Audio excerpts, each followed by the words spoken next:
أوحيت علينا من بركاته فاستغفر لنا بمولهم ونفحات بالدين والجنة والآخرة وإلى حضرة المصطفى محمد رسول الله صلى الله عليه وسلم. الفاتحة. بسم الله الرحمن الرحيم مالك يوم الدين إياك نعبد وإياك نستعين صراط الذين أنعمت عليهم غير المغضوب عليهم ولا الضالين. Mudah-mudahan dengan bacaan Fatihah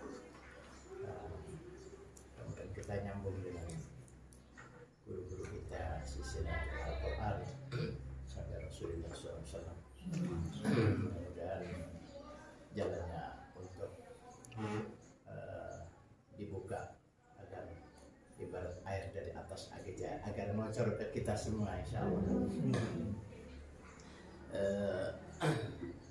Secara singkatnya, ya, Bapak sudah dari sebelum puasa, ketika Syakban ketemu Mas Ulin ini, Ulin Nuha Sanusi, bulan Syakban sebelum wisuda, ada putus punya gagasan ingin Mas Ulin ini agar bagi-bagi pengalaman untuk teman-teman yang masih melanjutkan perjuangan di Ummul Qura ini. Mas Ulin ini adalah yang baru-baru biar kenal orang Kudus, dan memang sekolah aliyahnya di TBS. TBS itu ya Yayasan Arwania. Kemudian menghafal Al-Quran, nggak tahu kenapa kok di Ummul Qura masangkan itu Bapak sendiri nggak tahu, nggak ada rencana. Allah atur yang seperti itu. Kemudian setelah itu pulang sowan yang Ki Albab memang gurunya Ulin. Nah, saiki kowe ngewangi aku. Akhirnya dalam rangka bisa membuka sanawiyah tahfidz dan aliyah tahfidz, Mas Ulin yang suruh menangani tahfidz, hingga sekarang sudah menangani aliyahnya. Itu banyak pengalaman-pengalaman di sana yang akan ditularkan kepada kalian semua.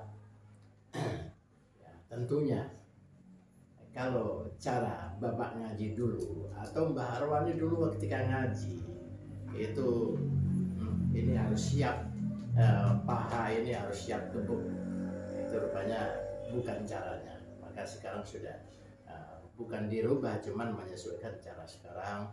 Ya, sudah banyak metode yang baru yang tidak menghilangkan yang dulu. Kemurnian daripada pengajaran Al-Quran dalam rangka mempertahankan bacaan-bacaan Al-Quran, tidak ada lain. Yang kesininya Bapak kepingin memperdekat lagi hubungan sanad Kudus Mbah Arwani, maka baru sekarang bisa dilaksanakan. Ya, ada waktu sekarang dengan besok atau besoknya sore atau apa, ya, artinya nanti pengalaman-pengalaman yang akan disampaikan kepada kalian, ya, nggak tahu berapa kali pertemuan, yang penting pokoknya sampai habis aja, nyantai. Nah, terus yang ini udah pada makan ya?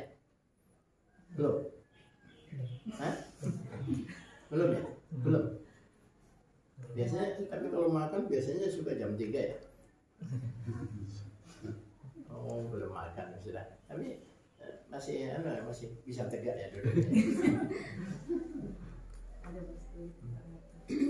Nggak apa-apa, makan ntar ya. Misalnya 1 jam makan. Oh ya, ada ganjal-ganjal ya. Nah, tapi jangan mengganjal, jangan. Atau terganjal juga jangan.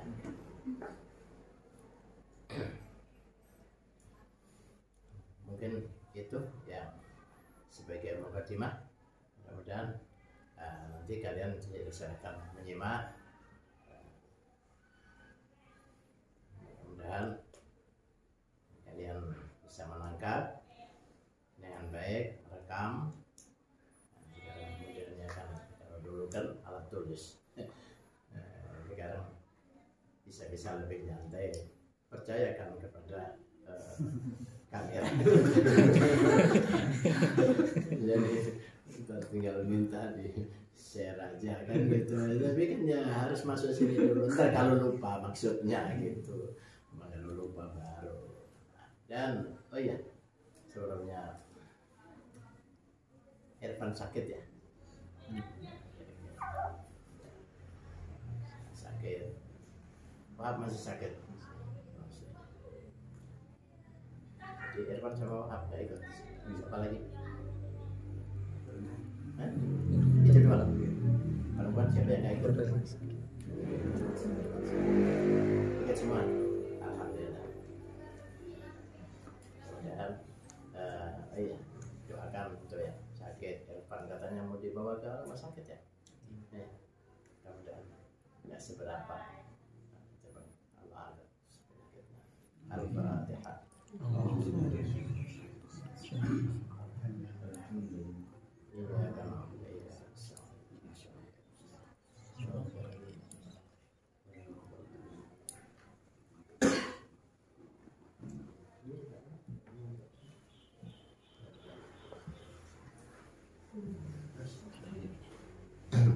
Assalamualaikum warahmatullahi wabarakatuh. Waalaikumsalam warahmatullahi wabarakatuh. Alhamdulillahirabbil alamin wa bihi nasta'inu ala umuri dunya waddin. Wassalatu wassalamu ala asyrafil anbiya'i wa imamil mursalin sayyidina wa maulana Muhammadin wa ala alihi wa sahbihi ajma'in. Rabbi shrah li sadri wa yassir li amri wahlul 'uqdatam min lisani yafqahu qawli, amma ba'd. Hadratul muhtaramin, para kiai, para asatid, khususnya Jumatan Romo Ki Haji Imam Abidar Al-Hafidh serta Ibu Nyai Ustadz Atap dan Mbak Diya serta keluarga, dan juga segenap asatid yang hadir pada kesempatan yang baik ini. Alhamdulillah, puji syukur kehadirat Allah Subhanahu wa taala, kita dapat dipertemukan dalam acara yang menurut saya luar biasa. Kenapa saya anggap luar biasa? Karena sudah lama sebenarnya saya juga ingin sowan ke Pak Kiai. Hubungan murid dan guru itu harus terjaga. Jadi seandainya nanti ini teman-teman semua sudah boyong misalkan, sesibuk apapun disempatkan, walaupun entah setahun berapa kali ataupun intinya disempatkan. Jangan sampai hubungan dengan guru kita itu putus, karena sampai kapanpun guru adalah guru, tidak ada mantan guru, itu yang perlu diingat. Saya bersyukur sekali kebetulan ada kesempatan dan bisa rawuh dan bisa ngalah berkah ke guru, sehingga ini adalah salah satu ibaratnya tadi Pak Kiai bilang itu adalah biar strumnya tetap mengalir. Kalau nanti strumnya udah putus kan repot itu. Tetap mengalir, apalagi yang masih di sini, ini kesempatan yang sangat luar biasa untuk bisa berkhidmah sebanyak-banyak kepada Bapak Kiai. Jadi sekali lagi alhamdulillah bisa kita bertemu, dan tentunya kita nanti santai saja, kita sifatnya nanti bisa sharing, karena belum tentu yang di depan ini lebih pintar juga tidak. Bisa jadi nanti teman-teman semua ini lebih mengetahui, jadi nanti saya menyampaikan apa yang dulu pernah saya dapat, baik itu di sini maupun ketika saya ikut pelatihan dengan Romo Kiai Ulil Albab Arham. Jadi kita sharingkan, nanti kita bahas, kita nanti bisa tanya jawab, sehingga ketika nanti ada problem-problem yang dijumpai ketika pengajian ataupun proses menghafal dengan peserta ataupun santri-santri bisa terselesaikan pada hari ini. Kemudian sholawat dan salam mari kita hatikan kepada Junjungan Agung Nabi Muhammad Sallallahu Alaihi Wasallam. Sallallahu Alaihi Wasallam Muhammad, Nabi yang telah membawa wahyu sampai kepada kita, dan itu adalah warisan yang alhamdulillah sampai sekarang masih utuh, tidak ada inhiraf, tidak ada perubahan, dan kita masih kesempatan untuk bisa menghafal, mengkaji, mendalami, dan itu kita gunakan dengan sebaik-baiknya sebelum nanti pada akhirnya Al-Quran ini dirafah ketika hari kiamat. Jadi ini kesempatan yang baik untuk kita supaya kita nanti bisa meneruskan perjuangan dalam nasrul ilmi dan juga menjaga kalam ilahi ini. Selanjutnya adalah dalam metode mengajar yang buka. Oh ya, tadi masih kenalan dulu ya, tadi sudah kenal. Saya ini yang saya lihat Mas siapa itu Benzenan, ya, Benzenan Mas Hoye itu. Siapa yang lain tidak tahu saya. Dan Mbak Niam itu kayaknya saya kenal itu. Ya, yang lain tidak kenal, tidak apa-apa, kita masih ada hubungan, cuman saya lebih dulu gitu aja bedanya. Kita sama-sama murid di sini, berkhidmah kepada guru, dan ini merupakan suatu kebaikan yang luar biasa. Dan anak-anak santri itu adalah aset yang perlu untuk kita kita maksimalkan. Orang tua sudah mempercayakan ke Ummul Qura itu adalah hal yang luar biasa. Karena dari sekian banyak lembaga yang ada, terutama lembaga tahfidz itu, mereka bisa bawa ke sini itu adalah kepercayaan yang harus kita jaga. Sehingga ketika kita dalam mengajari anak itu belajar, baik itu belajar membaca, belajar mengaji, dan belajar menghafal, tentunya harus dengan metode yang benar.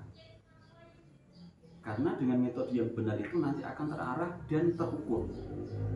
Jadi sesuatu itu sesuatu yang hak tapi tanpa bisa didasari dengan nizam atau peraturan atau qawaid itu nanti akan dikalahkan kejahatan yang terstruktur.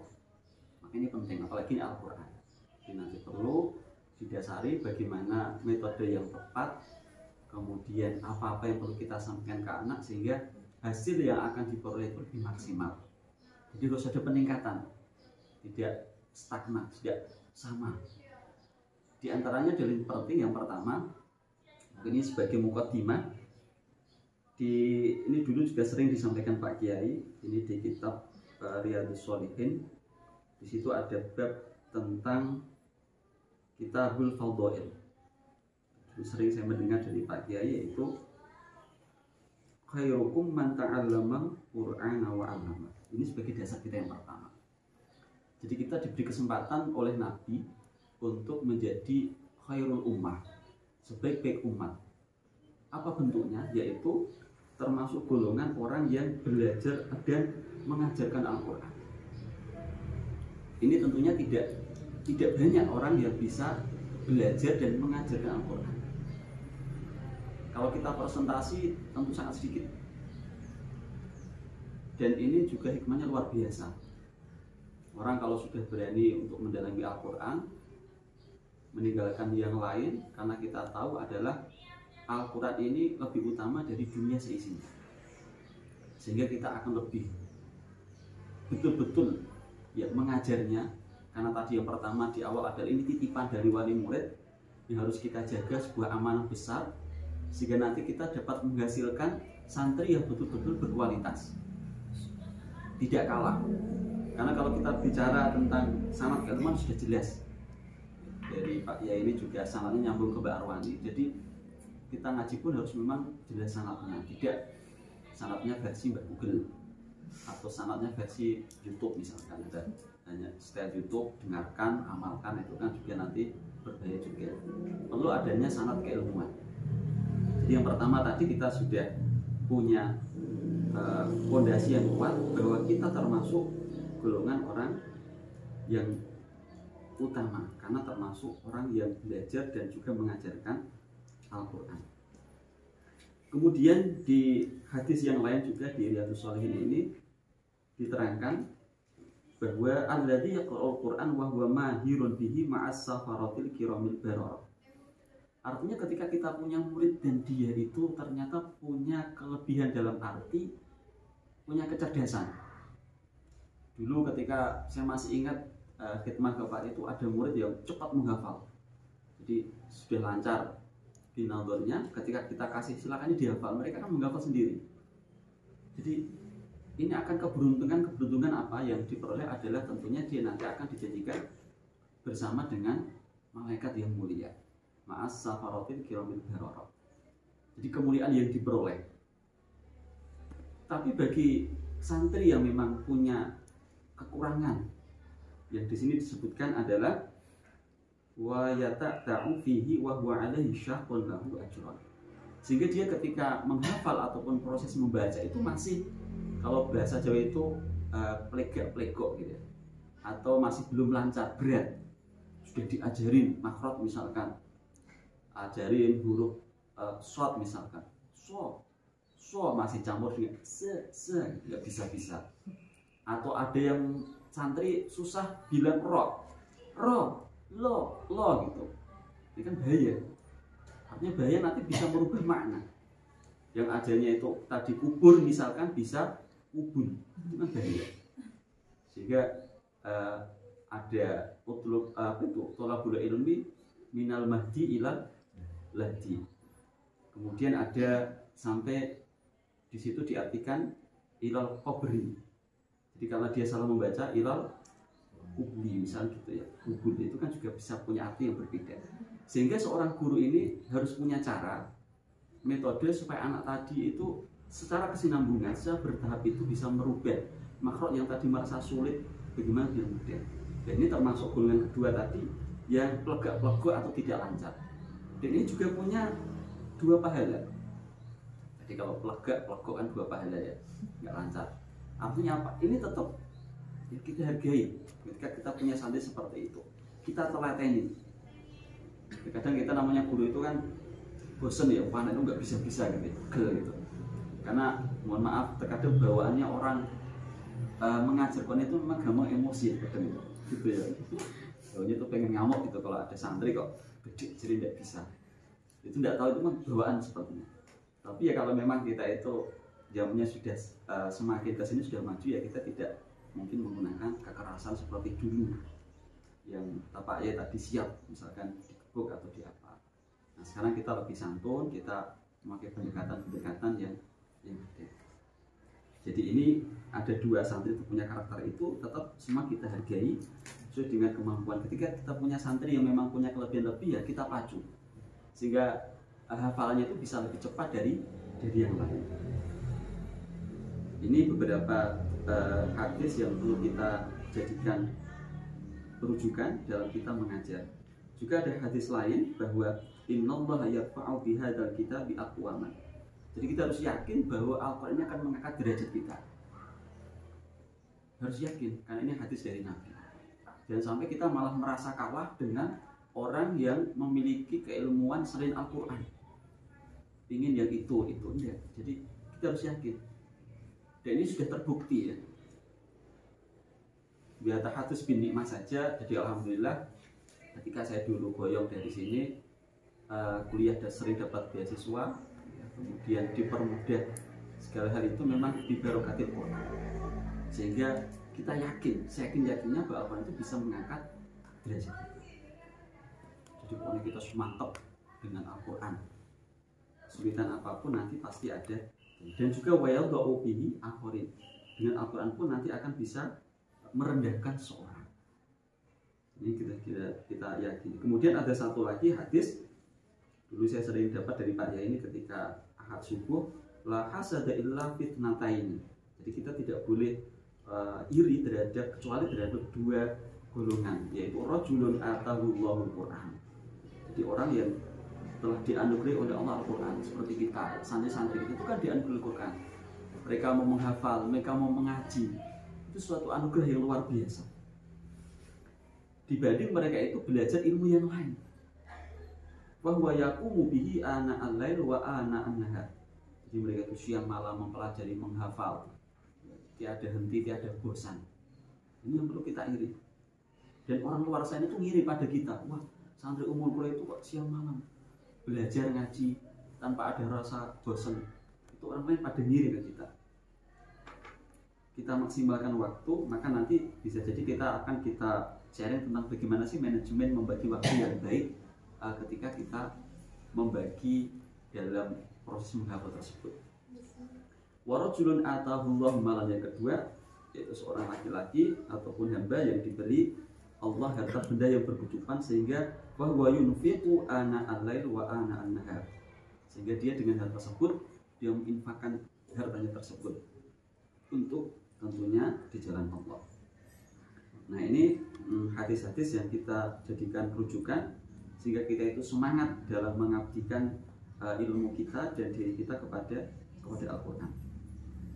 Satu lagi hadis itu man qara'a harfan min kitabillahi falahu hasanah.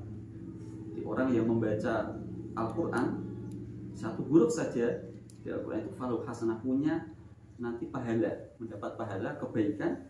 Wal hasanatu bi asyri amsalihha, dan kebaikan itu ada dilipatkan 10 kebaikan. Di dalam satu huruf, la aqulu alif lam mim harfun walakin alifun harfun wa lamun harfun wa mimun harfun. Jadi setiap hurufnya 10 kebaikan. Bayangkan kalau kita mengaji, kita ngajari anak ya, apalagi anak yang mungkin sulit, itu bisa kita kasih motivasi. Justru dengan kamu itu mengulang-ulang, pahalanya semakin banyak karena setiap huruf dilipatkan 10. Katakanlah kalau dia mengulang misalkan ayat kesulitan, saya kunus subaha'u minan nasi ma wallahu, nggak apa dulu ulang terus, dia akan malah justru semakin memperbanyak pundi-pundi pahalanya. Jadi kita kasih motivasi, saya kok susah tak menghafalnya, ya apa-apa, terus diulang-ulang supaya kamu nanti betul-betul hafalannya kuat. Yang kedua, kamu akan memperoleh pahala lebih karena tiap huruf itu ada kebaikannya. Seperti itu. Jadi termasuk lagi ini ada innalladzi laisa fi jawfi syai'un minal Qur'an kal baitil kharib. Jadi orang yang di dalam hatinya atau tubuhnya itu tidak ada sedikit pun dari Al-Quran. Ini ada yang mengartikan adalah at-tahris ala hifdzil Quran. Jadi tidak ada hafalan Al-Qur'annya. Itu seperti apa? Kal baitil kharib, seperti rumah yang sudah rusak, sudah mau hancur. Jadi ini juga termasuk hadis-hadis motivasi ke kita untuk supaya apa? Kita selalu menjaga hafalan kita. Jangan sampai hafalan itu gampang lupa, cepat lupa kalau sudah kita hafal. Maka nanti perlu ada pengontrol kepada dari ustaz kepada santrinya. Kapan saatnya santri ini harus ziyadah, kapan saatnya santri ini harus murojaah. Karena kalau kita itu diumumkan rata-rata anak-anak kecil ya, belum tahu bagaimana mereka mengatur waktu ini ustadznya yang paling berperan. Kapan ini harus nanti ziyadahnya, itu harus ada pembagian waktu yang tepat. Sehingga nanti anak-anak tersebut jangan sampai terus nambah terus, ternyata hafalannya pada hilang di depan. Nah ini kan ustadz punya tanggung jawab bagaimana biar antara ziyadah dan murojaah ini tetap bisa bersinergi dengan baik. Ini adalah beberapa hadis yang perlu kita jadikan sandaran supaya kita lebih bersemangat dalam mempelajari dan juga mengajarkan Al-Quran. Kemudian selanjutnya adalah yang tidak kalah penting, kita dalam mengajar itu diperhatikan kita harus ada rasa hubungan yang ruhiyah. Artinya apa? Hubungan dari batin kepada santri-santri. Pak Kiai dan Munyai sudah mempercayakan kepada teman-teman semua dari Mbak Filia sama Ustadz Abi itu sudah mempercayakan, artinya kepada ini harus teman-teman pegang sebaik mungkin. Jadi santri ini itu hubungan tidak hanya mengajar saja. Artinya apa? Ketika mengajar itu tidak hanya Al-Quran saja kalau bisa. Sehingga di situ bisa kita selipkan itu tentang akhlak misalkan. Akhlak yang baik seperti apa? Karena antum semua ini punya kesempatan yang lebih banyak bertemu dengan para santri. Kalau dulu di Ambo itu kita sehari ada 3 halaqah mungkin sama ya. Habis subuh, kalau di sana itu habis maghrib sama habis asar. Ini paling banyak bertemu dengan santri. Sehingga keberhasilan santri tentunya ini ada di pundak panjenengan sedoyo. Perlu tadi disampaikan akhlak-akhlak anak. Jangan sampai nanti ketika santri itu menghafal Al-Quran lupa akhlak. Ini perlu dalam kesempatan, entah itu dikasih waktu kapan secara berkala itu dikasih nasihat-nasihat itu penting. Bagaimana akhlak terhadap guru, bagaimana akhlak terhadap orang tua, kemudian bagaimana harus berakhlak kepada masyarakat dan seterusnya. Ini diselipkan ketika memahami Al-Quran, dikasih motivasi juga. Nah, ini penting. Jadi jangan hanya ketika belajar kemudian maju setoran saja.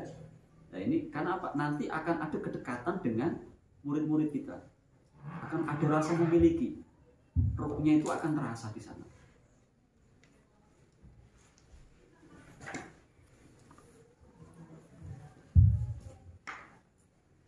Sehingga hubungan antara santri dan guru ini akan semakin terjaga dengan baik.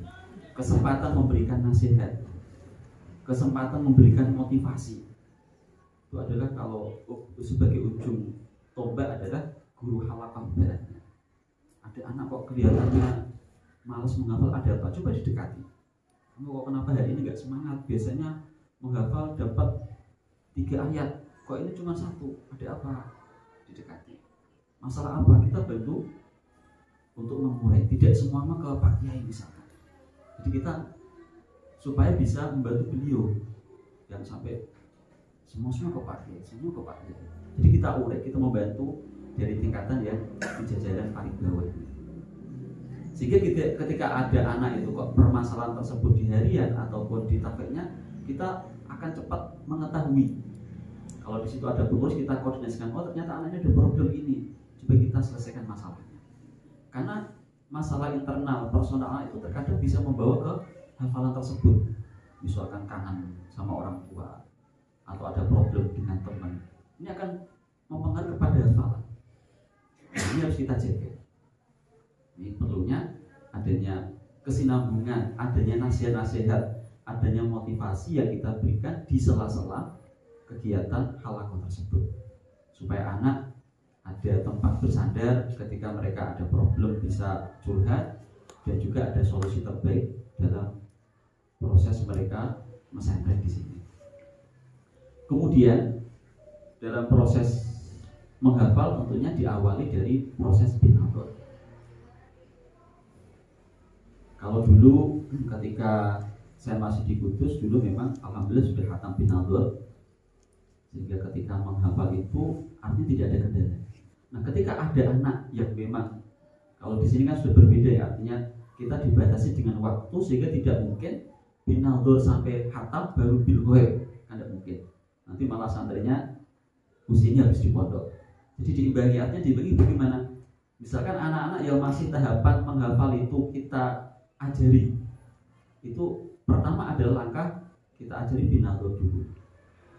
Kita membaca, misalkan dulu masih ingat menghafal dari surat-surat pendek ya, kayak Yasin, Al-Qari'ah, kemudian Tabarok, kita bacakan dulu ya, sesuai dengan makharijul huruf, kemudian sesuai dengan tajwid, kaidah-kaidah yang ada. Setelah itu anak menirukan. Kalau dulu masih ingat metodenya klasikal, jadi bareng-bareng kita baca. Setelah mereka diulang beberapa kali lancar, baru nanti prakteknya adalah setiap anak coba kita tes satu-satu. Apakah mereka sudah lancar, sudah tepat bacaannya, makharijul hurufnya sudah sesuai, tajwidnya sudah sesuai. Dan dalam proses awal ini kita tidak perlu terburu-buru, pelan-pelan saja dengan cara tartil. Idza waqa'atil waqi'ah, pelan-pelan saja. Karena apa? Proses awal adalah proses yang sangat menentukan ketika nanti anak sudah pada proses tahapan berikutnya. Ketika anak sudah biasa, saya masih ingat dulu Pak I bilang, pokoknya kamu latihan membaca itu ya tartil. Kalau nanti sudah biasa tartil, mau cepat itu insya Allah tajwidnya masih terjaga. Tapi kalau dari awal kita itu sudah cepet-cepetan, itu kalau mau cepat malah tambah rusak. Akhirnya nanti bisa jadi bacaannya muntel. Muntel itu apa? Muntel itu ya nggak jelas ya. Jadi nggak jelas tajwidnya, makrotnya juga nggak jelas. Tapi kalau dari awal kita itu sudah tartil, nanti misalkan dicepatin sedikit misalkan, itu kita bisa mengikuti. Jadi tadi tahapan pertama kita bacakan binador dulu, kita perhatikan anak tersebut apakah sudah sesuai makharijul hurufnya atau tidak. Ini ketika menghafal tersebut, sehingga nanti proses mereka menghafal ini ketika sudah tertanam dengan baik itu kita akan lebih merasakan enaknya nanti ketika sudah berjalan. sudah tertata, sudah ada dasarnya kuat. Kemudian ketika proses mereka binalur, belajar jilid misalkan, nah ini tentu kita akan mereka ajari dari huruf per huruf, huruf hijaiyah dari alif, ba, ta, dan seterusnya. Kita coba tekankan di situ makhorijul huruf yang benar, seperti apa pelafalannya, seperti apa keluarnya suara ini, dari mana asalnya, itu penting. Karena karakter suara itu dan karakter lisan itu berbeda-beda tiap orang. Ya, bawaan, ada orang yang dari kecil tidak bisa bilang ro, lo, nggak ada ya. Ro, lo, fa, pa, gitu ada ya. Ta, nggak bisa. Bilang ta nggak bisa, bisanya ta, gitu. Ya, ada yang seperti itu. Nah, ada yang suruh mencucu itu apa ya? Monyong ya, so itu tidak bisa. Sa, ada seperti itu. Nah ini perlu kita latih terus. Jadi jangan sampai bosan sebagai seorang guru, jangan bosan. Oke lah kalau memang saya masih ingat pesannya dari Albert itu, ketika anak kok ternyata sudah lama dan tidak bisa, ya tetap kita naikkan. Tetapi kita kasih catatan ketika jilid di atasnya itu kok menemui makhraj tersebut yang belum bisa, kita ulang lagi. Jadi sampai sudah terus kamu nggak bisa nggak naik, ya sampai Tuhan dia kasihan kalau nggak bisa. Jadi ya ketika nanti ada huruf yang tadi belum sempurna, kita sempurnakan sambil jalan, sehingga tidak mengurangi semangat anak dalam dia belajar Al-Quran dan menghafal Al-Quran. Mungkin ini kita coba langsung membuka ya. Kebetulan saya memang hari ini saya bawakan dua. Yang pertama adalah kitab yang ini yang versi terbaru, itu artinya yang dijilid jadi satu.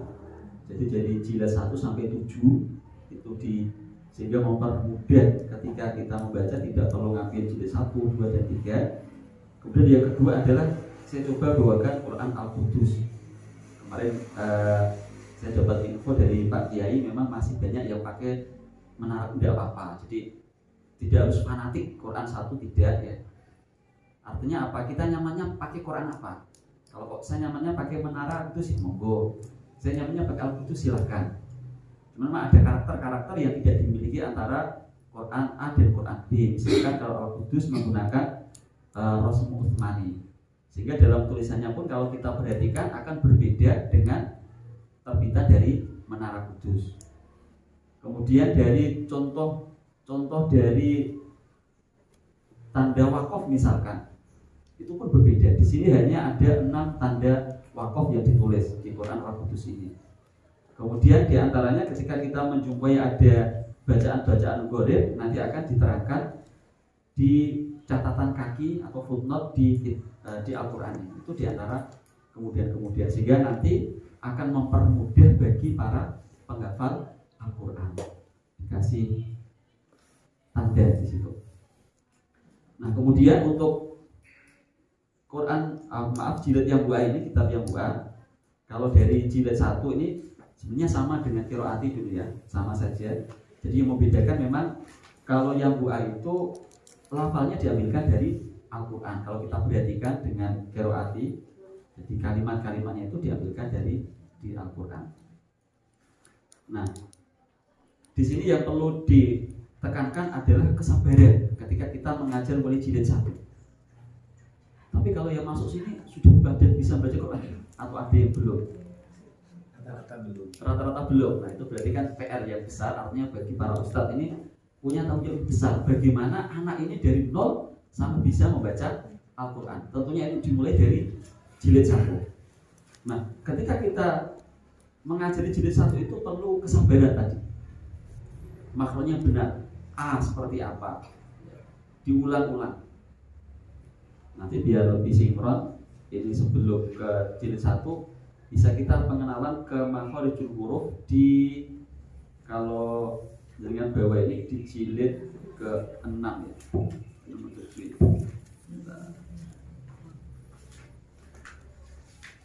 Jilid ke-7 ya.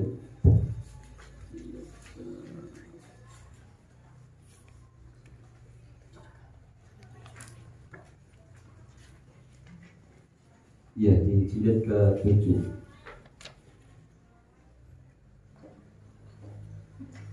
Jadi makhrajul huruf itu penting. Penting karena apa? Ini sebagai fondasi awal sebelum anak itu membaca dan menghafal Al-Quran. Karena ketika makhrajnya salah, tentunya akan berpengaruh kepada arti dan terjemah dari Al-Quran itu. Ini pentingnya kita akan belajar bagaimana pelafalan pengucapan makhrajul huruf yang benar. Dan perlu kita tekankan kepada anak-anak supaya ketika mengaji itu belajar suara lantang. Kalau di Ambok ketika mungkin yang pernah ke sana itu ya, pas pagi-pagi itu ada belajar makhraj itu suaranya kencang-kencang. A gitu ya. Jadi babi bu abut misalnya, babi bu babut. Sehingga jangan sampai anak itu punya suara yang lirik. Guru harus mendengarkan suara anak dengan jelas.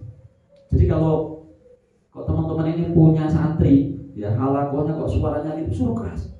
Suaranya kurang keras, suruh keras. Jadi belajar. Karena apa? Keluarnya makhraj itu tidak bisa setengah-setengah. Mengaji kok suaranya lirik ya agak jelas nanti. Harus belajar keras. Nanti mengganggu yang lain, nanti terbiasa. Karena ada santri itu karakternya itu kalau mendengar suara keras itu nggak bisa, kadang gitu ya. Itu kok teman saya kok pencet gestur jadi hilang semua ya, gitu. Sehingga dia kadang ngumpet di mana supaya itu perlu dilatih. Di sana itu apalagi kalau store dengan Pak ya kan biasanya beberapa orang itu juga harus latihan. Sehingga suara keras ya, ini penting sekali ketika di awal tersebut. Jadi anak kok ngajinya itu lembek, kita suruh keras yang jelas. Dan kita harus melihat mimik ya, wajahnya ataupun mulutnya, lisannya di mana. Jadi guru harus teliti. Jadi ketika ngaji di depan kita lihat bagaimana, sudah sesuai belum. Kalau di sini memang dijelaskan bahwa makhraj tempat keluarnya huruf itu ada 17. Walaupun ada khilafiyah ya, ada yang mengatakan 15, ada 16. Cuma di kitab Jazariyah serta yang diajarkan oleh Romawi Ulil Albab itu ada 17 makhraj. Yang pertama adalah jadi yang terletak di rongga mulut dan tenggorokan. Jadi ini adalah huruf mat ya. Yaitu huruf mat itu ya alif yang sebelumnya ada fathah, kemudian waw sukun yang sebelumnya ada dhammah, kemudian ya sukun yang sebelumnya ada kasroh. Ini makhrajnya adalah muqaddarah. Jadi memang ya, ibaratnya rongga itu ya berarti kayak lewat saja gitu ya. Misalkan waqalu itu kan di situ ada fathah ya, diikuti alif kan lepas dia di rongga. Waqalu lu itu kan berarti selama mulutnya ini bolong, tenggorokannya bolong pasti bisa mengucapkan huruf mat ini ya. Soalnya kalau mampet atau tidak ada itu tidak bisa karena harus lepas. Iya pertama. Saya yakin ini mudah semua ya karena ini huruf mat. Saya yakin bisa semua. Kemudian yang kedua adalah di pangkal tenggorokan atau aqsal halqi. Jadi ini ada dua huruf yaitu hamzah dan ha. Dan ini memang selalu dibaca target A. Jadi bacanya tuh A. Jadi mangap. Nggak boleh kita mengucapkan makhrajnya A kok atau apalagi ada yang O. Itu jangan ya. Jadi A bukan O. Allah kan ada gitu ya, terkadang orang takbir Allahu Akbar nggak boleh karena fathah ya A bukan fathah O. Itu ada seperti itu. Allah A dimangap. Bahkan kalau di qiraat itu malah sampai diukur ya, disuruh mangap itu jadinya suruh masukin gitu ya. Itu biar betul-betul mangap. A suruh mangap. A I U A 3 macam. Jadi ini di pangkal tenggorokan A. Jadi kalau kita ingin tahu letak makhrajnya harus disukun. A I U A itu kan di pangkal ya. A I U A. Kemudian kalau H ini juga sama di pangkal tenggorokan. Ini beda sedikit tempatnya. Ha hi hu. Ha hi hu.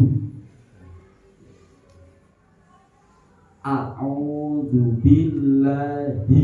Jadi hi jangan a'udzu billahi minas, kan enggak jelas. Minas Bu. Mana kok minas? Hi. A'udzu billahi min. Jadi hi-nya kelihatan.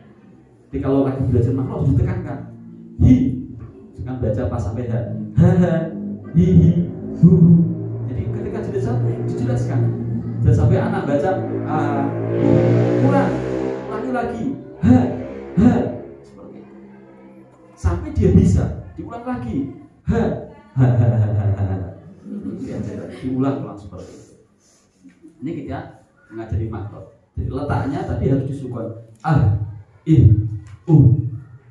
Jadi suaranya berat ya.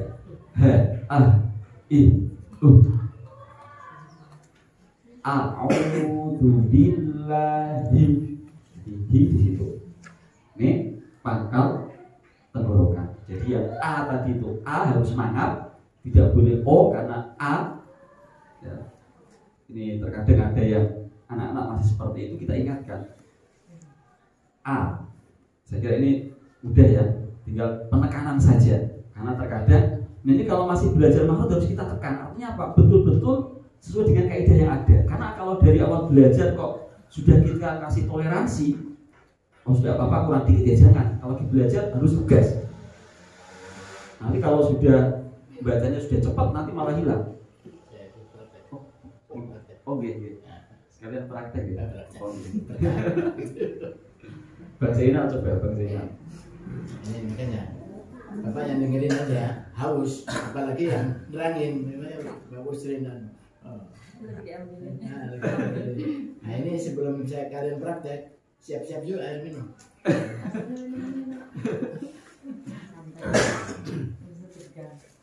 Biasa aja ya, jadi usah tekan santai sama temennya sendiri.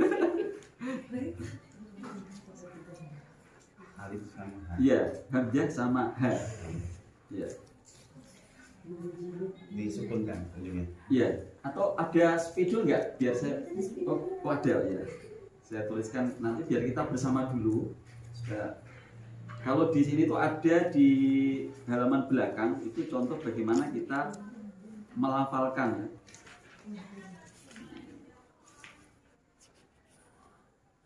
Tapi kita ambil yang itu ya, misalkan a i u a gitu kan, ada u an ani a nominal mu ni ma i an ani a itu kan di situ ya uang kan. Ini ada saya tuliskan dulu bisa di bareng-bareng. Ya itu.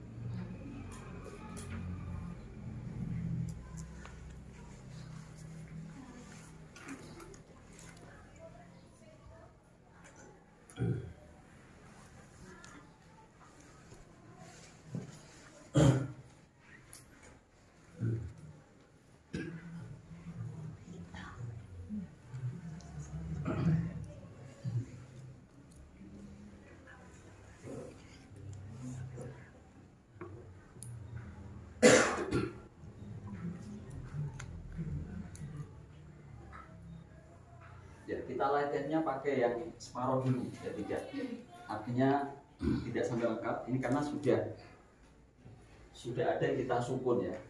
Jadi nanti kita bareng-bareng dulu, jadi setiap huruf kita bersama, kemudian nanti kita bisa praktek sehingga nanti ketika ada kesulitan coba kita bersama, kita beli bersama-sama. Jadi sekali lagi bukan berarti saya lebih pintar, bukan. Jadi saya juga masih banyak kekurangan. Mohon nanti kalau sekiranya saya ada yang kurang tepat juga mohon diingatkan, tidak apa-apa. Karena kita di sini sama-sama belajar. Yang pertama adalah tadi yaitu makrojnya dari hamzah ya, hamzah dan ha ini disebutkan di sini adalah satu makroj, di mana tempatnya adalah di pangkal tenggorokan. A I U A, coba bersama. A I U A. Lagi A I U A. ya, jadi mangap ya, jangan sampai O I U, jangan. Jadi A bunyinya itu A, jelas ya. A. Jadi kalau nggak dari anak ya A gitu. Kurang kenceng, suruh kenceng lagi gitu, semangat. Nanti kalau haus minum kan gitu, enggak apa-apa. Jadi kalau ngajar gitu. Malah kalau di, mohon maaf ini cerita sedikit, di Yambuk Pusat itu yang ngajar galak-galak. Bahkan katanya kalau nggak bisa itu dilempar pakai apa? Karena santrinya sudah dewasa gitu ya. Itu pertama itu dulu alumni dari sini ya di Robi ya. Itu pada saat itu. Jadi beratnya di sana. Kalau ini kok lolos, oh nanti mulus ke sananya. Jadi nanti karena setoran ke Pak Kiai sudah tidak ke makhluk lagi. Jadi makhluk itu kalau bisa di tataran jenengan ini, di santri-santri semua, di asatid itu dibenahi dengan baik supaya nanti ketika sudah proses menghafal sudah bagus. Coba diulang lagi, A I U A. A I U A. Coba Bang Zainal. A I U A. Iya, bagus. Jadi harus keras. Ini yang tengah ini. Yang tengah ya, coba.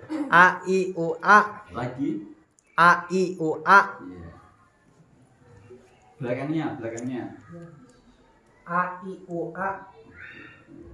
Coba yang putri yang kerudung merah kacamata. A I U A. Lagi. A I U A. Tidak ada kesulitan ya. Coba yang kerudung hitam belakang. A I U A. A I U A. A I U A. Itu adalah makhraj dari hamzah ya. Jadi A diingat-ingat tidak O tapi A. Allah, jadi Allah. Jadi nanti kalau diajukan Allah tapi A. Ya, karena ini bacanya tarkik ya. Kalau O kan itu kan berarti dia tafkhim karena dia monyong. Cirinya tafkhim itu kan kan monyong. Kalau O kan berarti tafkhim pada ini tarkik A. Jadi nggak boleh kita monyongkan. Yang kedua adalah ha tadi. Ha hi hu ha. Bareng. Ha I U Ha. Lagi. Ha I U Ha. Coba itu belakangnya Bang Zainal. Ha hi hu ha. Sampingnya Pak Haji. Ha hi hu ha. Ha hi hu ha. Ha hi. Ya.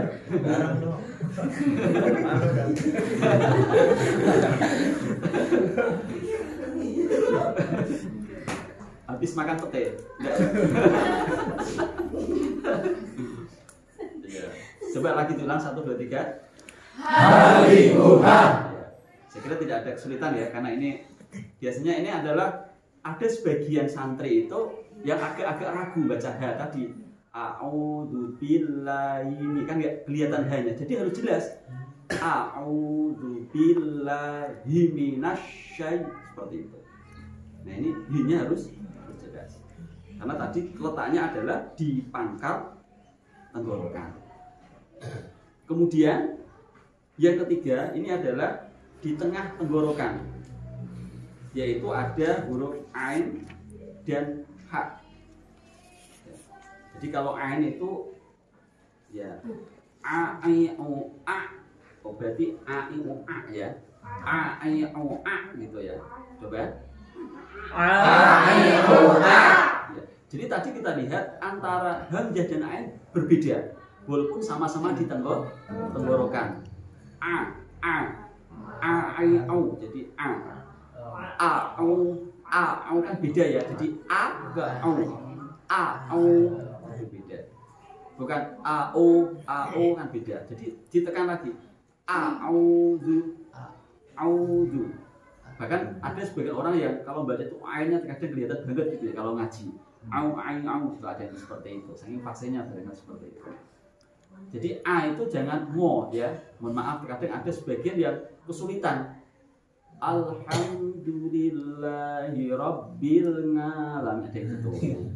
Suruh A mo, ulangi lagi. A. Jadi ini harus apa kita tekankan. A I O A. Jadi letaknya di, coba lagi bersama-sama 1 2 3. A I O A. Coba Bang Royem.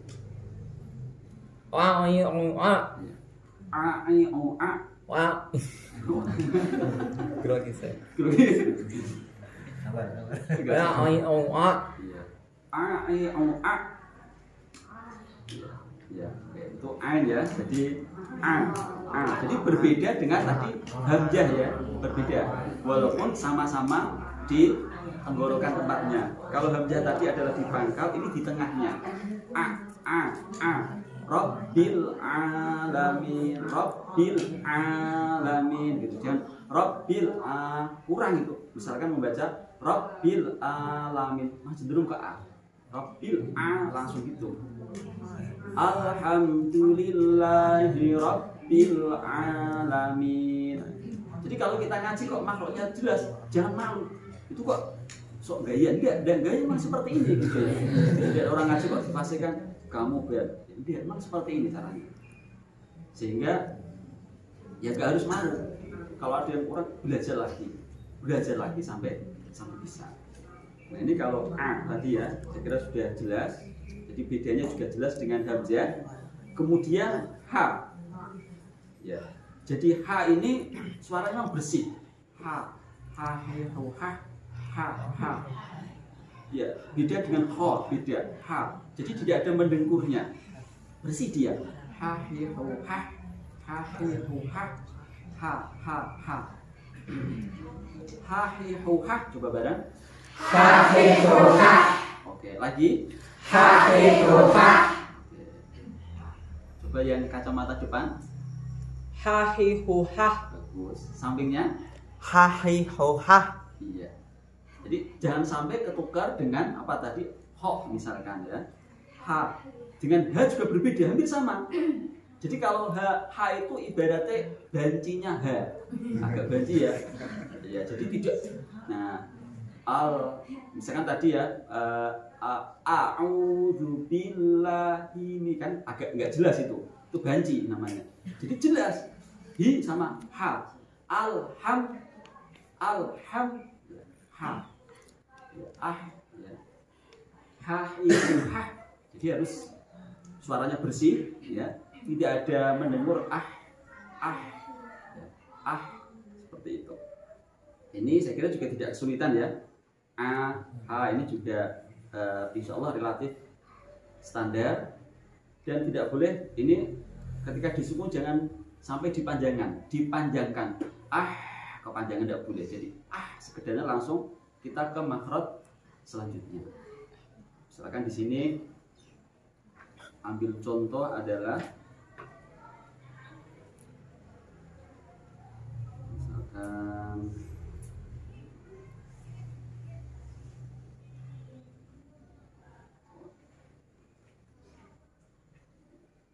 ya innallaha yuhibbul muhsinin ya jadi jadi soalnya bersih jangan dipanjangin tidak boleh.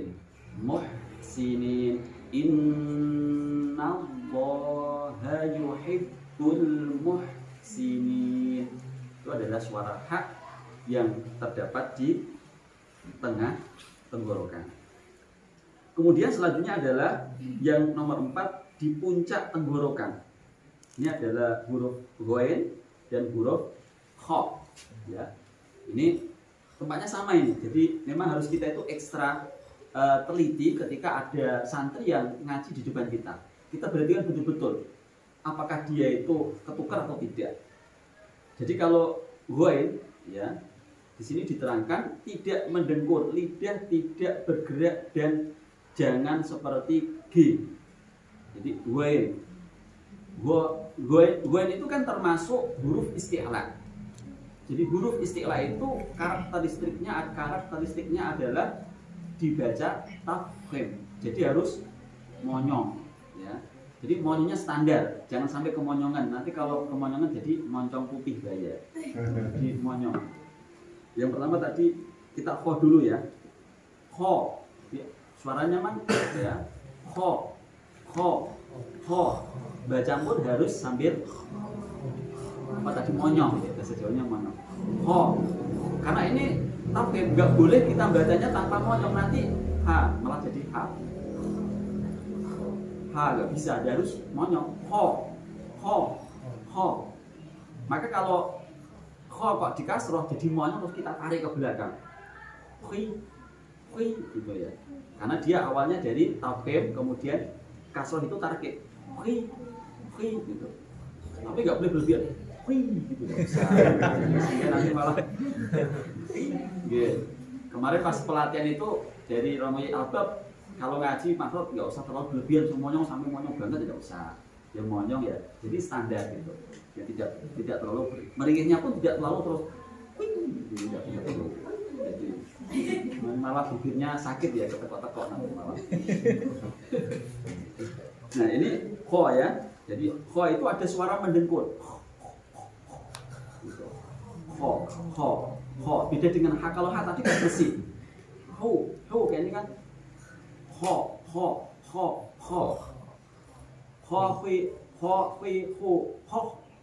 gitu ya. Ho. Coba bersama-sama. Ya, lagi. Ya. Ya, ini termasuk olahraga mulut ya nanti. Apa moncong terus ditarik lagi. Gitu. Lagi. Ya, saya yakin sudah bisa ya. Pokoknya itu dia karakternya adalah tafkhim. Jadi harus mencucu atau monyong dia di sana. Nggak boleh sambil meringis. Kalau meringis nggak mungkin. Nggak bisa ya. Malah gitu. Tidak bisa. Nggak bisa ya. Dia harus monyong memang. Ini insya Allah tidak bisa. Goin terkadang juga ada yang ini mendengkur. Ya, jadi goin.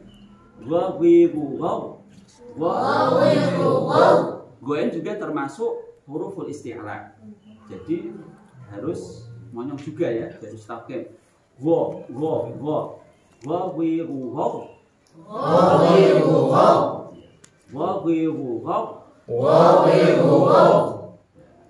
Coba Mas Royem.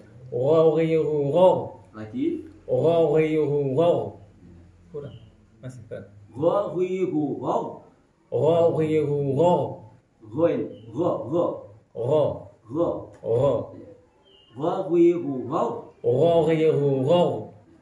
Sampingnya. Lagi. Ada campurannya kho kayaknya. Coba diulang lagi. Enggak mendengkur ya. Jadi kalau goin itu tidak mendengkur. Lagi.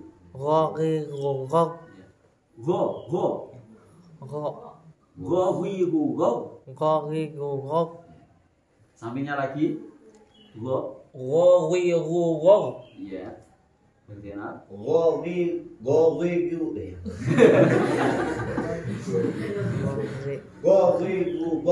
lagi.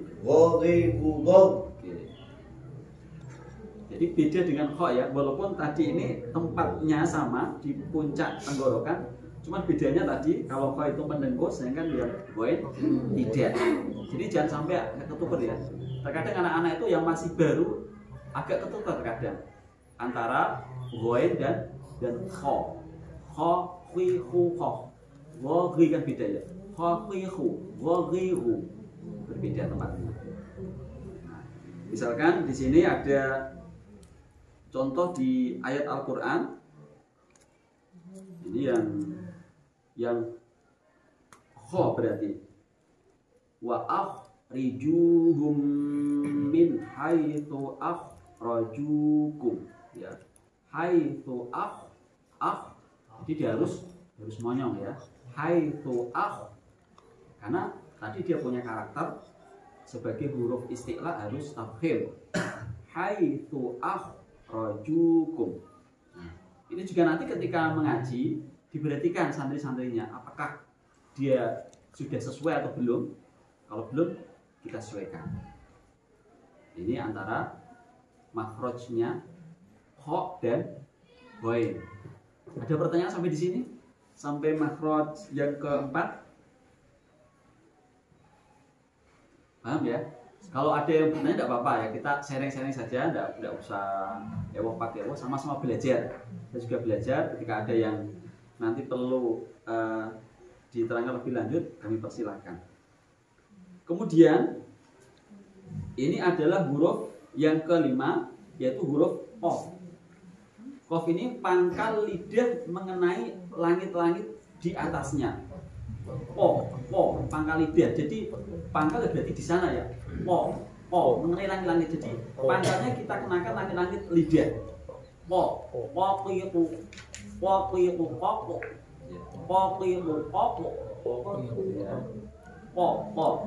Nah, ko juga karakternya sama dengan tadi, termasuk huruf isti'la, maka dia pun harus bercucu gitu ya.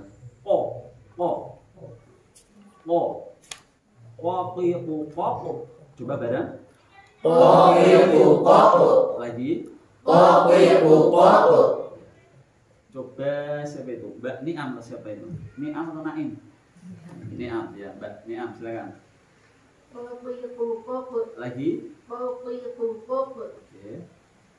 Belakangnya lagi. Ya. Jadi ini termasuk huruf qalqalah. Apalagi huruf qalqalah ya, ketika nanti memang dia itu disukun, maka kita harus ada pantulannya. Karena karakter dari qalqalah itu akan memantul. Misalkan qul a'udzu birabbil falaq. Jadi ada pantulannya karena dia qalqalah. Falaq. Qul a'udzu birabbil falaq. Ini ketika dia disukun menjadi huruf qalqalah. Jadi kalau kita ingat ke pelajaran tajwid bahwa qalqalah dibagi dua, ada qalqalah sughra yang sukunnya itu asli, qalqalah kubra adalah yang sukunnya disebabkan waqaf. Untuk sukunnya itu mendatang karena ada waqaf. Nah, ini perlu diperhatikan pembacaan qalqalah tersebut. Waqaf nanti pada huruf ba. Ini khususnya di huruf qaf. Saya kira qaf tidak ada kesulitan ya. Qaf ini masih standar, masih sama. Yang penting tadi adalah penekanannya. Jadi ketika dia itu memang dibaca qalqalah, maka seperti ini. Waqu tuluhum. Jadi sambil monyong bacanya waqu tuluhum. Dan waqe ya nggak bisa. Waqe tuh ya bisa. Dia harus monyong. Waqu tuluhum.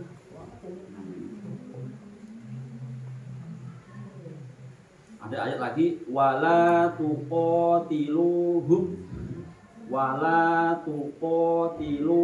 Jadi ko, insyaallah sudah bisa ya. Ini makhrajnya ko. Kemudian yang keenam adalah kaf. Ya, kaf. Ini terletak di mana? Di pangkal lidah yang agak ke depan. Pangkal lidah tapi masih depannya kof ya. Mengenai langit-langit. Kaki kukak. Beda ya. Kalau tadi kan o, belakangnya ini depannya dikit. Kaki kukak. Coba bersama. Kaki kukak. Ya, lagi. Kaki kukak. Nanti setelah makhraj kita akan nanti ya, setelah ini selesai ada sifat-sifat huruf. Seperti tadi ada k itu kan sifatnya hamas ya. Ada nafas keluar. K itu kan ada udara yang keluar. Kaki kukak. Nah, ada keluarnya ya. Maka ini kalau dalam sifat huruf itu disebut hamas.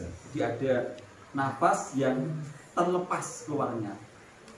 Kalau nggak keluar nggak bisa ya. Nggak bisa keluar. Nggak bisa ya. Harus kakiku. Kak. Kalau kalian taruh api di depannya itu pasti apinya goyang-goyang. Tandanya ada nafas yang keluar. Itu kalau karakter dari huruf K. Sekali lagi huruf K makhluknya coba dibaca bersama. Kaki kukak. Lagi. Kaki kukak. Bagus. Ini juga saya yakin tidak ada kesulitan dalam membaca. Coba praktek yang belakang kerudung hitam. Ya, seperti itu. Kaki kukak. Lagi. kakiku kak. Depannya? Ya. Kakiku kak. Lagi? Kakiku kak. Iya. Nah, ini maksudnya kaf ya. Kaf.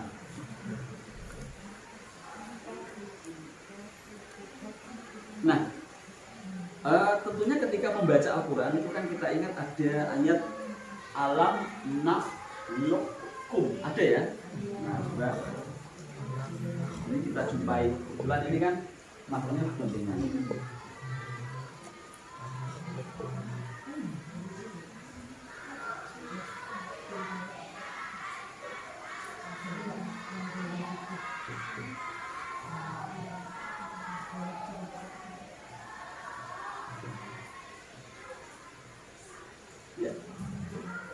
Tadi makhraj kha sudah, kemudian qaf sudah, kaf juga sudah.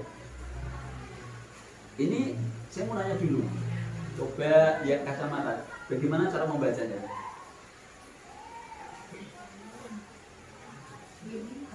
Kacamata cepat ya,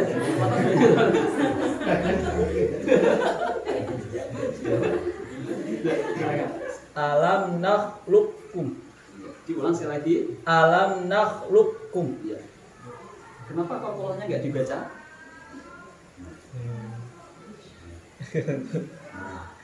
Kenapa? Kurang tahu ya. Pokoknya taunya begitu aja cara mainnya. Ya, jadi tadi karakter yang kita sampaikan bahwa ini ada termasuk huruf kolkolah, itu ketika bertemu dengan kaf maka ini baca itu dong. Ya. Dan alam nakhluqukum boleh ya. Jadi idgham itu akan memasukkan dari huruf satu ke huruf yang lain. Jadi hurufnya akhirnya membaur antara qaf, jadi menjadi ke kaf. Alam nakhluqukum. Gitu ya. Jadi qafnya sudah hilang makhrajnya karena apa? Dia membaur dengan huruf kaf. Seperti itu. Nah, ini kan ada di pelajaran tajwid ya. Idgham apa tuh namanya? Mutakoribin atau mutajanisen? Mutakoribin. Karena berdekatan makhrajnya. Kalau tak dan to itu kan mutajanisen ya, karena satu jenis makhrajnya. Nah, hal seperti itu perlu kita pahami juga. Artinya apa? Artinya ketika kita membaca makhraj kita harus juga memperhatikan kaidah tajwid. Jangan sampai hanya makhraj saja. Saya diajari kok qaf itu kan harus kolkolah. Akhirnya nggak mau. Padahal ini karakternya kalau bertemu ini harus bersatu antara qaf dan kaf. Alam nakhluqukum. Jadi lukum. Jadi qafnya sudah hilang karena sudah menyambut. Ini makhraj dari huruf kaf ya. Jadi sama-sama letaknya tadi masih di itu ya, pangkal lidah, cuman pangkal lidahnya agak depannya. Kaf. Jadi ada hamesnya tadi. Kemudian yang ketujuh ini adalah ada jim ya, ada shin, kemudian ada ya. Nah, ini yang perlu diperhatikan ke anak-anak, terkadang mereka itu ini agak enggan membaca shin ya. Mulutnya itu tidak bisa, shin itu bukan monyong ya, tapi terbuka. Syashi shushash gitu. Syashi shushash. Jadi dia karakternya tebal. Dan kalau lihat di sifatnya di sini termasuk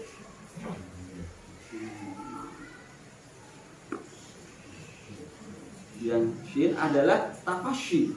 Jadi berhamburannya angin di mulut. Jadi angin yang keluar itu banyak. Syashishu. Keluarnya itu anginnya berhamburan. Dan jangan kayak ben jangan kayak syashishu syash. Jadi kita itu jangan sampai malu nanti bibit saya jelek. Jangan namanya malu begitu. Kadang monyong, kadang narik, kadang lebar. Ya nggak usah malu, kelihatan giginya karena ngaji kok. Kalau ngaji kalian malu kan, ya gitu. Jadi ya nggak kelihatan makhluknya nanti. Malu ya, jangan malu. Jadi ya seperti itu ngaji. Harus tegas ya, maknanya sesuai. Coba kita bareng-bareng. Syashishu syash. Syashishu syash. Lagi. Syashishu syash. Coba yang paling pojok belakang. Syashi susyash. Iya. Sampingnya geser ke timur. Syashi Timur. susyash. Maaf, sana berarti timur ya. Sampingnya lagi. Syashi susyash. Iya. Lagi. Syashi susyash. Iya. Bersama-sama. Shashishu shash. Iya. A'udzu billahi minasyaitonir. Jadi syanya itu harus tebal. Kalau dulu seorang kecil diajari guru saya itu ya belajar makhraj kayak orang kalau ada ayam masuk ke rumah kita gitu ya. Jadi kalau kalian itu kok busa itu bahasa Indonesia apa ya? Musir ayam gitu ya. Itu kan enggak. Jadi harus suaranya keluar, nafasnya yang banyak. Gitu. Dan latihan. Shashishu shash itu maka tadi dia punya sifat tafashi. Jadi udara ataupun angin yang keluar dari mulut itu banyak. Itu karakter dari sya. Ini kalau ada anak kok ketukar dengan sa apalagi so, ini kan sering antara jadi yang terkadang sering kita perhatikan itu anak-anak sering ya, sering ketukar tuh sin ya, sin, swap ini kan sering ya. Ada lagi ta. Nah, nanti akan kalau sudah selesai akan coba kita urai. Ini yang sering anak-anak kan ketukar ya antara ta, sya, sa, so. Wah ini kalau bagi pemula akan sulit. Kadang suruh baca sya ketukar sa, sya, sa, so, sya. Nah, gitu. Ini sering. Ta, sya. Nah, itu ketukar-tukar.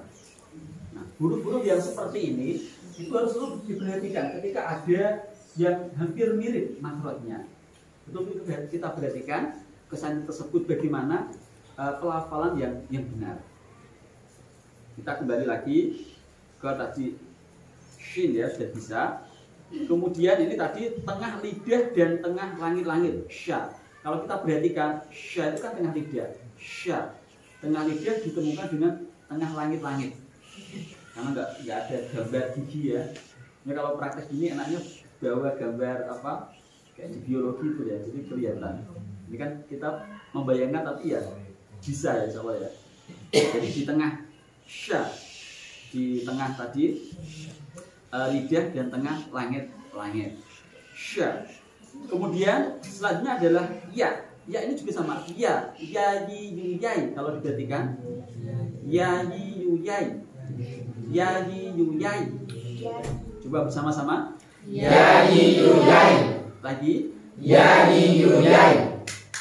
coba Mas yang pakai belakang Mbak Zainal siapa? Ya. Ya yu yai. Lagi Ya yu yai.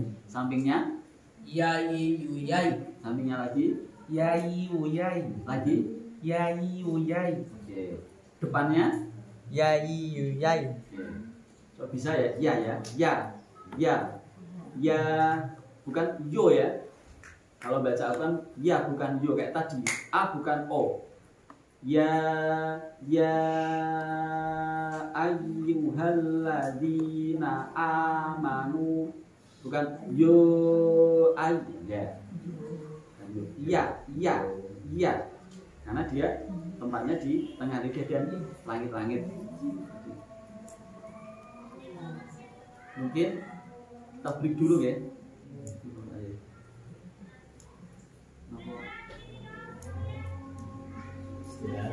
Sudah dulu tadi belum makan siang, kasihan tadi nanti.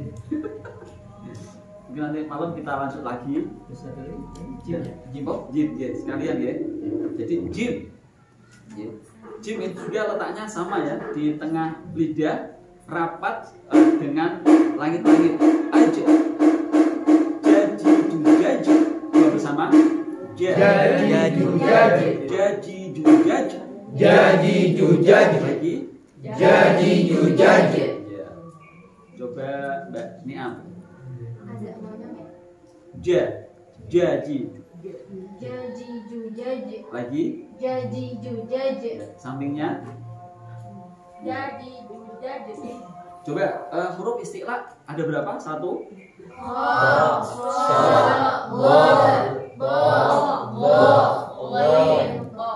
kok.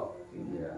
Ada 7 ya. Nah, ini harus diingat karena ini yang harus kita perhatikan ketika kita membaca supaya tidak tertukar sifatnya dengan huruf yang lain. Coba Mbak Zainal, jim, ya. Jaji jujaj, Jadi jujaj. sampingnya, Jaji jujaj. sampingnya lagi, Jaji jujaj. Mas Royem, Jaji jujaj. jaji jujaj. Jaji jujaj. Jim juga termasuk huruf qalqalah, ya kan? Ajit. Jadi kalau kita perhatikan supaya kita nanti lebih sesuai dengan kaidah yang ada. Sementara itu nanti bisa kita ulang-ulang lagi, kita break dulu, sudah ada. Nanti malam, nanti saya direct mawon. Saya semua siap menemani teman-teman semua. Mau habis asar apa mau ntar malam? Hah? Habis asar aja. Habis asar. Jam berapa? Jam berapa? Jam setengah 5. Bisa. Mau sholatnya ada nyantai nunggu yang makan. Ya, terima kasih. Ini dulu kita break. Nanti kita lanjut setelah sholat asar dan makan siang yang belum makan siang. Terima kasih. Wassalamualaikum warahmatullahi wabarakatuh. Waalaikumsalam warahmatullahi wabarakatuh.